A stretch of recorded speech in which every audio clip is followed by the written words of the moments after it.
नमस्कार दोस्तों। प्रस्तुत है मुंशी प्रेमचंद्र द्वारा लिखी कहानी अधिकार चिंता। टॉमी यूं देखने में तो बहुत तगड़ा था। भूखता तो सुनने वाले के कानों के पर्दे फट जाते। डील डॉल भी ऐसा कि अंधेरी रात में उस पर गधे का भ्रम हो जाता। लेकिन उसकी स्वानुचित वीरता की किसी संग्राम क्षेत्र में प्रमाणित न होती थी। दो चार दफे जब बाजार के लेडियों ने उसे चुनौती दी तो वह उसका गर्द मर्दन करने के लिए मैदान में आया। और देखने वालों का कहना है कि जब तक लड़ा जीवट से लड़ा। नखों और दांतों से ज्यादा चोटें उसकी दुम ने की।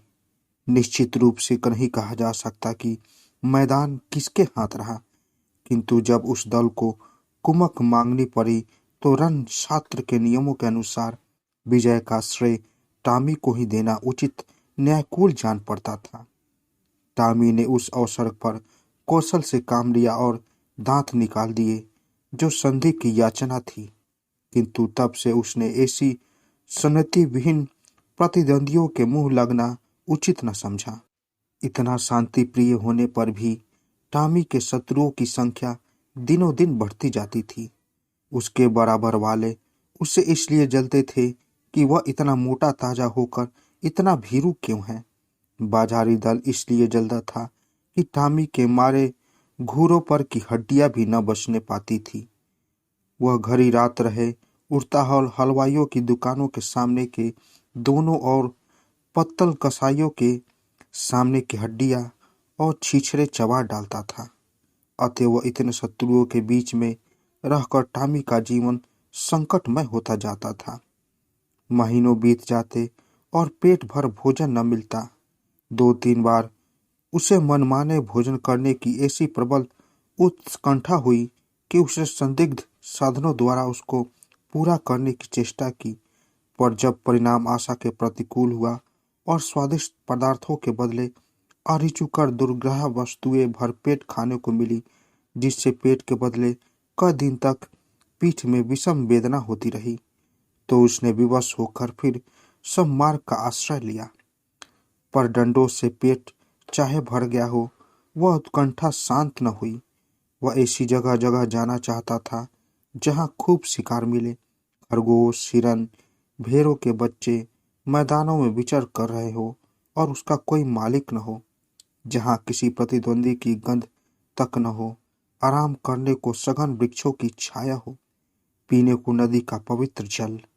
वहां मनमाना शिकार करूं, खाऊं और मीठी नींद सोऊं। वहां चारों ओर मेरी धाक बैठ जाए।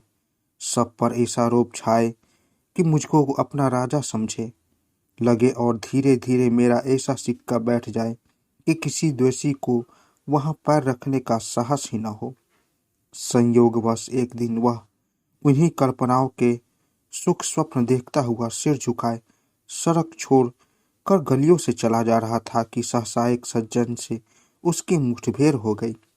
टॉमी ने चाहा कि बचकर निकल जाऊं, वह दुष्ट इतना शांति प्रिय न था। उसने तुरंत झपट कर टॉमी का टेटुआ पकड़ लिया। टॉमी ने बहुत अनुनय विनय की, गिरा कर कहा, ईश्वर के लिए मुझे यहाँ से चले जाने दो। कसम ले लो जो इधर पैर रखूं।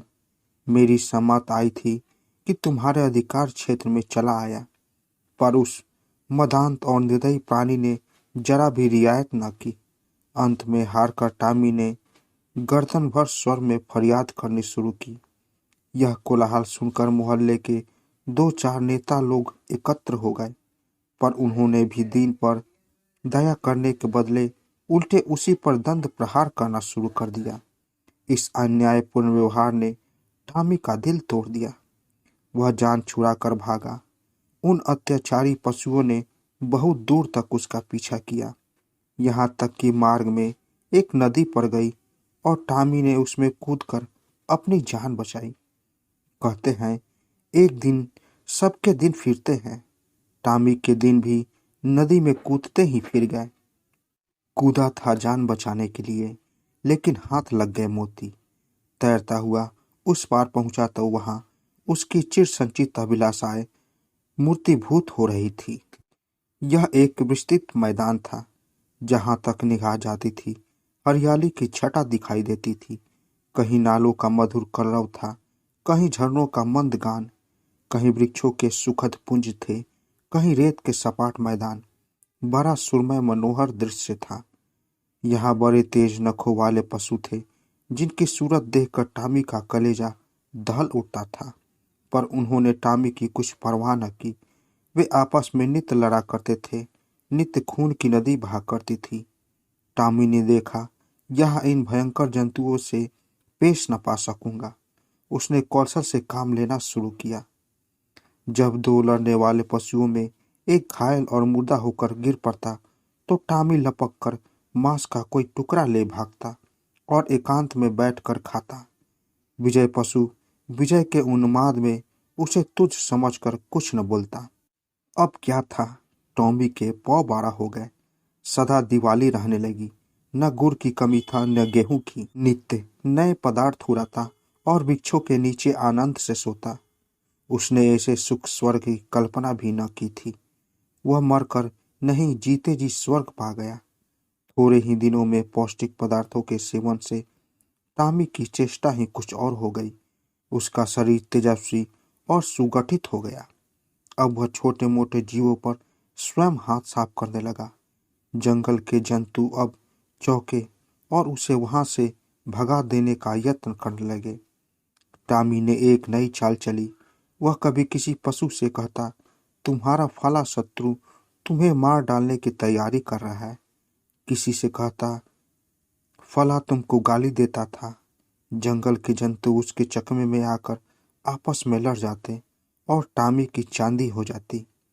अंत में यहाँ तक नौबत पहुंची कि बड़े बड़े जंतुओं का नाश हो गया। छोटे मोटे पशुओं का उससे मुकाबला करने का साहस न होता था।